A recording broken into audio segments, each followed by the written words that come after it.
Chers frères, chères sœurs, salam alaikum, bienvenue à votre émission à la lumière du Coran et du Hadith. Par la grâce d'Allah, à qui nous rendons toutes les louanges, nous arrivons à la moitié du Coran, notamment avec le chapitre 15, le Juz Khamstash 15 du Coran qui contient toute la sourate Al-Isra, le voyage nocturne, et une partie, 74 versets de la sourate La Caverne. La sourate Al-Isra, qui est une sourate mécoise, qui est la 17e sourate dans le classement ou la classification plutôt des sourates du Coran, et elle contient 110 versets. Son nom est tiré du premier verset dans lequel Allah il dit l'Isra, gloire à celui qui fit voyager son serviteur de nuit de la Mecque à la mosquée éloignée le Masjid al-Aqsa, le Masjid al-Haram et le Masjid al-Aqsa à Jérusalem. Donc cette sourate nous rappelle ce voyage, ce fameux voyage, ce merveilleux voyage que le prophète avait ou que Allah a fait faire. Je ne dirais pas que le prophète avait fait, que Allah a fait faire à son serviteur dans des conditions extraordinaires, puisque le prophète voyagera 2 ans après dans sa partance vers Médine lors de sa migration. Il va voyager dans des conditions normales et naturelles et humaines, et il va traverser de la Mecque à Médine en 14 jours. Et là, en une seule nuit, Allah va faire porter son prophète, son messager, de la Mecque jusqu'à Jérusalem, encore à une distance qui fait 3 fois plus la distance qui sépare Médine de la Mecque. Surat al-Isra, qui contient donc ce verset, qui est un rappel, qui est un souvenir, aussi pour nous rappeler comment Allah est généreux, et la sollicitude d'Allah et son amour pour son prophète, qui, prophète, après avoir vécu des épreuves très importantes qui l'ont touché, l'adversité des Qurayshites qui lui ont augmenté dans leur farouche opposition et violence verbale envers le prophète sallallahu alayhi wa sallam, la perte de son épouse Khadija, la mort de son oncle Abu Talib, et là pour consoler son serviteur, Allah va lui faire réaliser ce merveilleux voyage qui va le porter de la Mecque jusqu'à Jérusalem, et de Jérusalem où il rencontrera les prophètes, il va monter au ciel, voire même il va traverser les 6 cieux comme il est dit dans les hadiths authentiques du prophète sallallahu alayhi wa sallam. Suratul Isra qui contient notamment le verset Inna hadha al-Qur'an yahdi lillati hiya aqwam. Certes, ce Coran, voici ce Coran qui guide les hommes vers la voie la plus droite. Il annonce aux croyants qui accomplissent le bien une immense récompense. Verset 9, donc Allah nous rappelle Inna hadha al-Qur'an. Certes, assurément, dit Allah, ce Coran guide vers la meilleure des voies. Aussi, cet ensemble de versets, ces 4 versets, où Allah nous parle de la responsabilité individuelle. Souvent, on entend ici et là des gens qui ont une connaissance très superficielle, très générale, très sommaire de l'islam et qui pourtant, et fort malheureusement, se permettent de porter des jugements sur l'islam. Que l'individu, en islam, il n'y a pas d'individualité, il n'y a pas de sujet, il y a la communauté et uniquement la communauté où l'individu doit se fondre dans cette communauté. Il n'en est rien, c'est faux, même si la dimension communautaire, la dimension communautaliste, communautaliste, pas communautariste comme parlent certains, elle est importante, elle existe comme dans toutes les autres religions d'ailleurs, hein, mais il y a aussi la responsabilité individuelle. Et voici la preuve. وَكُلَّ إِنسَانٍ أَلْزَمْنَاهُ طَائِرَهُ فِي عُنُقِهِ. Nous dit Allah Ta'ala, il dit, chaque homme est l'otage de ses œuvres. Le jour de la résurrection, nous lui présenterons le registre de ses actions qui sera déployé sous ses yeux. Donc, dans l'au-delà, chacun n'engage que sa propre personne. Chacun n'est comptable que de ses propres actes. Et son registre est un registre individuel dans lequel sont consignés ses propres actes. Donc, il est dit au verset 14, « Lis ton registre, lis le registre de tes œuvres. Tu suffis amplement aujourd'hui pour faire le compte de tes actes. Quiconque suit le droit chemin le fait dans son intérêt, dit le verset 15, tandis que celui qui s'en écarte en subira seul les effets. Nul n'aura à supporter le forfait d'autrui, d'un autre. Nous ne saurions de même châtier un peuple avant de lui avoir envoyé un messager. Et donc le verset, il dit « وَلَا تَزِرُ وَازِرَةٌ وِزْرَ أُخْرَى » Aucune âme ne supportera les fautes ou de quelqu'un d'autre. Donc cette responsabilité individuelle, elle est énoncée de façon explicite, de façon claire et évitant donc les amalgames. Je citerai aussi à cette occasion ces beaux, je dis bien ces beaux versets de la sourate Al-Isra qui parle de la piété filiale, de la bonté envers les parents. وَقَضَى رَبُّكَ أَلَّا تَعْبُدُوا إِلَّا إِيَّاهُ وَبِالْوَالِدَيْنِ إِحْسَانًا. Ton Seigneur a ordonné, ton Seigneur a décrété que lui seul soit adoré et que le père et la mère soient traités avec bonté. C'est vraiment, je dirais, un des plus beaux versets parlant de ce sujet dans lequel il y a éloge, il y a un hymne qui est chanté, qui est levé envers les parents et envers cette bonté de cette perfection du comportement qu'on doit avoir vis-à-vis de ses parents. Ton Seigneur a ordonné que lui seul soit adoré et que le père et mère et que les pères et mères soient traités avec bonté. Si l'un d'eux ou tous deux doivent ou venaient à atteindre auprès de toi un âge avancé, garde-toi de leur montrer le moindre signe d'agacement ou de les rudoyer, mais adresse-leur des paroles délicates. Donc, arrivé à un âge avancé, ses parents, ces versets 23 et 24 nous disent « Faites attention ». Gare à vous si jamais vous vous montrez agacé par le comportement de ces vieilles personnes qui ne sont autres que votre père, que vos parents, votre père et votre mère.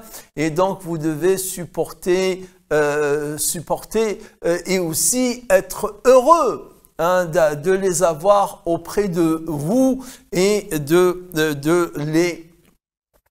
les traiter avec la meilleure des manières.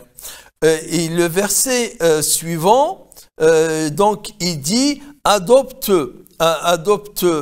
envers eux une attitude pleine d'humilité et de tendresse. et dit, veuille, ô Seigneur, te montrer clément envers eux comme ils l'ont été envers moi lorsqu'ils m'ont élevé tout petit. Le Coran utilise une expression très belle en disant déploie-leur l'aile de la miséricorde. C'est comme si l'homme avait des ailes, l'humain avait des ailes, la fille ou le fils avait des ailes, et donc envers ses parents, il va déployer ces ailes-là comme on déploie un tapis à quelqu'un pour qu'il marche dessus et qu'il ne marche même plus sur le sol, mais il marchera sur cette aile qui a été déployée à leur égard, et en plus et en sus de leur faire des du'as, des invocations pieuses. Et dit, ô Seigneur, accorde-leur ta miséricorde. Ô Seigneur, montre-toi clément envers eux, de même qu'ils l'ont été envers moi quand j'étais petit, et ils ont été miséricordieux envers moi. C'est comme ça que le Coran donc nous dicte la manière de nous comporter avec les parents. Il y a aussi ces versets où on nous parle de la juste mesure ou le juste milieu. Donc le verset 29 et le verset 29 notamment, le verset 30. Le verset 29 dans lequel Allah il dit « Ne garde pas la main fermée par avarice et ne te montre pas non plus plus prodigue, et ne te montre pas non plus prodigue, donnant à pleine main au risque d'être blâmé pour ton attitude et te retrouver totalement démuni. » Ne pas donner outre que ce que peut une personne donner, et ne pas non plus être avare et être dans le juste milieu. Donner généreusement sans se ruiner, bien entendu, notamment ne pas se laisser, je dirais, impacter par ces influenceurs qui poussent et incitent les gens à aller donner, en jouant sur les sentiments et les émotions, où certains sont capables de suite composer le numéro et de sa carte de paiement, donc désigner une somme qui soit excessive au-delà de ce qu'il est capable normalement de donner. Ça ne veut pas dire de ne pas faire l'effort. On fait l'effort, mais on garde la juste mesure, comme nous enseigne ce verset 29. Donnons avec mesure, donnons généreusement, sans pour autant nous ruiner. Voilà une belle leçon de modération à laquelle nous invite le Coran. Je vous remercie et je vous invite à rester avec nous pour la deuxième partie à la lumière du Coran, du hadith, je veux dire.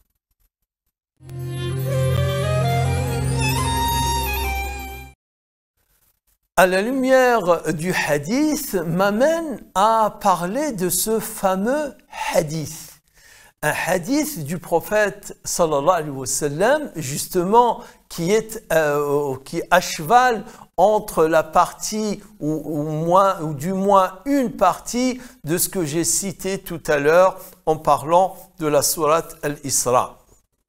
Le hadith dit une fois, comme ça, dans la vie du prophète sallallahu alayhi wa sallam, le prophète, comme d'habitude, pour prêcher, notamment le sermon du vendredi, il monte sur ce qu'on appelle une chaire.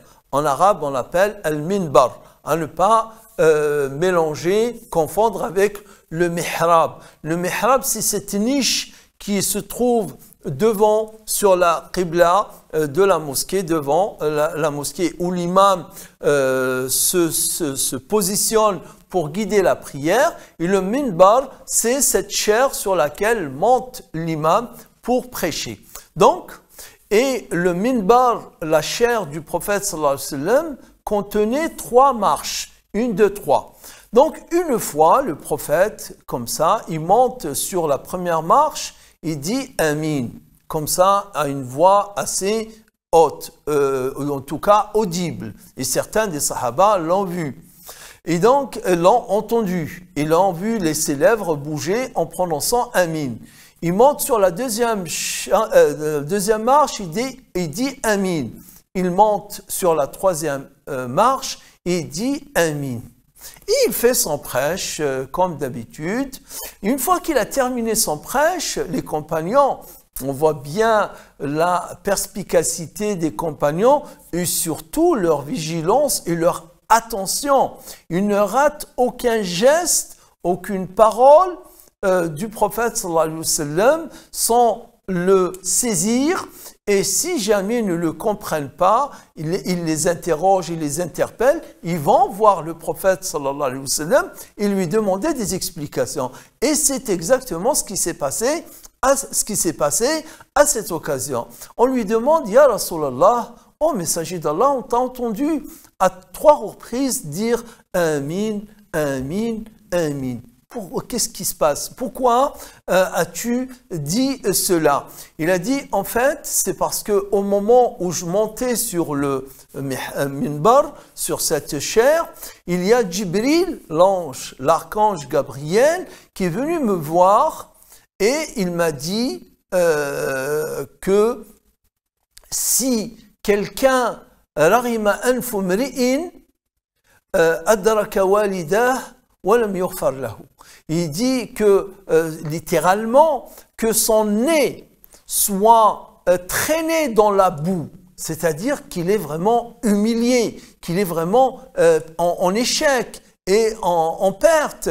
Celui qui va connaître ses parents vivants qui auprès de lui pendant un temps sans qu'il ne gagne le paradis par cette piété filiale, par la bonté de son comportement envers les parents. Ce qui veut dire que avoir ses parents vivant auprès de soi, c'est une assurance garantie, Inch'Allah, par la grâce d'Allah, pour le paradis. Sois bon, sois généreux, sois, je dirais, le plus loyal, le plus respectueux envers tes parents et tu seras fortement récompensé par Allah, notamment qui t'accordera le paradis.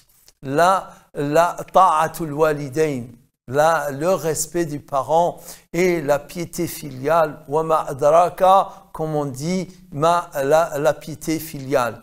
Et donc, il a dit, j'ai dit Amin, comme il m'a dit, donc que son nez soit traîné dans la poudre, celui qui a ses parents vivants et qui ne lui font pas gagner le paradis pour autant, et qui ne lui font pas gagner le pardon, j'ai dit Amin.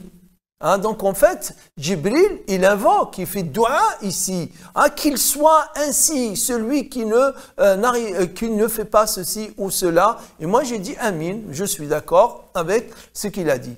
Et il a dit, quand j'ai mis mon pied à la deuxième marche, il m'a dit, Rarima anfu mri'in, que son nez soit traîné dans la boue, celui qui vit le mois de Ramadan sans qu'il ne gagne le pardon. Et j'ai dit Amin, dit le prophète sallallahu alayhi wa sallam. Cela veut dire que le mois de Ramadan est de nature à nous faire gagner le pardon. Jeûner avec foi, jeûner avec conviction, jeûner avec sincérité nous fait gagner le pardon d'Allah. Allah nous pardonne, comme il est dit dans le hadith, Man sama Ramadan, celui qui jeûne le mois de Ramadan, imanan, avec foi, wahtisaban, en comptant la récompense d'Allah, ghufira lahu ma taqaddama, qu'il lui sera pardonné ce qu'il a devancé comme faute. Et donc le prophète a dit Amin. Troisièmement, il a dit, à la troisième marche, Jibril m'a dit, Rarima anfu mri'in, que son nez soit traîné dans la boue, celui qui entend ton nom évoqué devant lui et qui ne te fait pas les salutations. Cela signifie que à chaque fois que nous entendons le nom de notre bien-aimé prophète Mohammed sallallahu alayhi wa sallam, nous devons évoquer la formule de la salutation sallallahu alayhi wa sallam, ou bien au minimum de dire alayhi salatu wa salam. Les deux, as-salatu wa salam, pas alayhi salam. Alayhi salam, ça ne suffit pas. Pourquoi? Parce que Allah dans Surat Al-Ahzab nous invite à faire la salat et le salam, à dire as-salatu wa salam pour lui. Dans le fameux verset Inna Allaha wa malaikatahu. Certes, Allah et ses anges yusalluna ala nabi font la salat, c'est-à-dire font l'éloge du prophète. Ya ayyuhalladhina amanu, ô vous qui croyez, ou bien ô vous les croyants, sallu alayhi wa sallimu, faites la salat sur lui et faites le salam. Sallu alayhi wa sallimu taslima. Et donc, quand le nom du prophète Mohammed est évoqué en notre présence, dès qu'on entend son nom, automatiquement nous disons alayhi salatu wa salam, Allahumma salli wa sallim ala sayyidina Muhammad. Et sachez, je pense l'avoir évoqué une fois, qu'une salat dite par nous vaut 10 salats dites pour nous par Allah subhanahu wa ta'ala. Quelle merveilleuse récompense, quelle grande et grandiose même rétribution d'Allah le généreux à notre égard, comme nous le dit le prophète sallallahu alayhi wa sallam, man salla alayya salatan wahidatan, celui qui prononce une seule salat pour moi, sallallahu alayhi wa sallama ashran, sallallahu bihi alayhi ashran, Allah fait 10 salats pour lui. Ça en sus et en plus de l'honneur que le prophète lui-même répondra. Bien entendu, le prophète est mort d'une façon que nous ne saurons décrire dans sa tombe. Son âme répondra pour nos salutations que nous prononçons pour lui.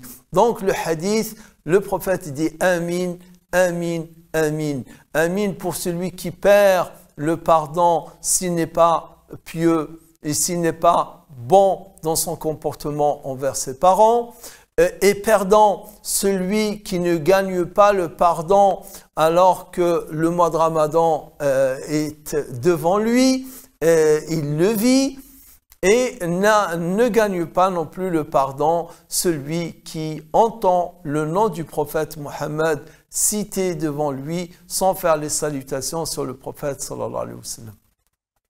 Très rapidement, une journée type du prophète sallallahu alayhi wa sallam. Parmi ce que le prophète sallallahu alayhi wa sallam nous conseille de faire pendant le mois de Ramadan, ou quand on jeûne d'une manière générale, c'est de vivre dans l'économie. Ce n'est pas un mois de l'excès. Le Ramadan est surtout le mois de l'économie. L'économie dans la dépense, l'économie dans la consommation. Et c'est un mois, je dirais, de persévérance, et c'est un mois où on portera vers l'excellence l'observance des actes cultuels, mais sur le plan de la consommation, nous devons être vigilants pour que cela nous donne tous les bénéfices, pour en récolter tous les effets positifs du jeûne. Nous devons avoir une consommation modérée, comme tout à l'heure, elle a été citée pour les dépenses. Le mois de Ramadan, c'est le mois de l'élévation spirituelle, c'est le mois où l'enjeu de taqwa est visé. On vise la taqwa, la piété, et viser la piété, c'est augmenter ses actes et ses qualités et d'observer un comportement, une conduite positive, saine.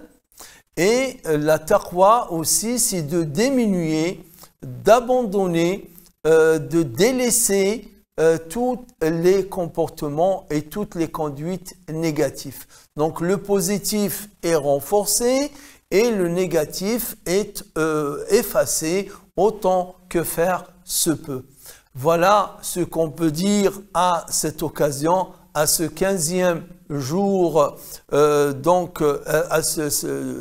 Ramadan et aussi de la lecture du Coran à faire avec excellence. Je vous souhaite une bonne continuation dans l'effort, la piété et l'amour et le partage. Wassalamu alaikum wa rahmatullah.